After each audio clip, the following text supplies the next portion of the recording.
Hiya Jim, great to meet you up at the range yesterday and do some work on your game.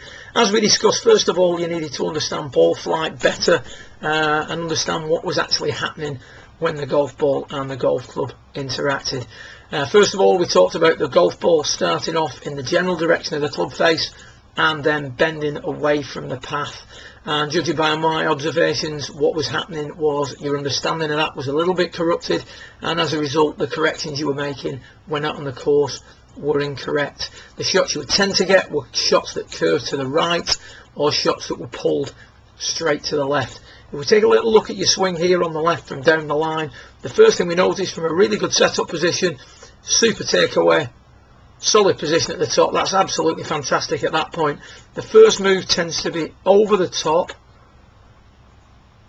so the arms come too much out in front of you, and as a result, as you're coming into impact, the club is slightly outside the line and swinging quickly to the left. And as we discussed yesterday, when the club is swung to the left, if the blade is square or slightly open, the ball will start or curve to the right, and then as a result of that you tend to release the club a little bit too much, and if you release the club on that path, you're going to hit the ground behind the ball or you're going to pull it quickly to the left. So all we've done here on the footage on the right is took the head cover, you can see it there vaguely, block the outside path, and then that now is going to discourage you from coming over the top of it. You make the same nice takeaway with the club working behind you, again super position at the top, and then from here the move over the top is not as substantial. There will always be a slight movement, or there should always be a slight movement out as you start the downswing. There's nothing wrong with that. That's you returning into your setup angles.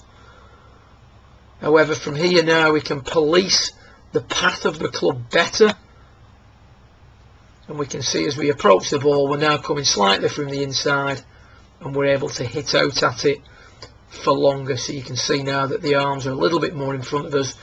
The blade of the club is now pointing slightly to the right, so the ball starts off a little bit more to the right, and from that sort of position through the ball we're going to experience a push, so a straight shot down the right, or a draw back to your target. Ultimately what we won't get rid of are shots that curve to the right. So as I said, if you want to speak further about this, feel free to contact me in between now and then. Good luck with it and keep practicing hard. Well done.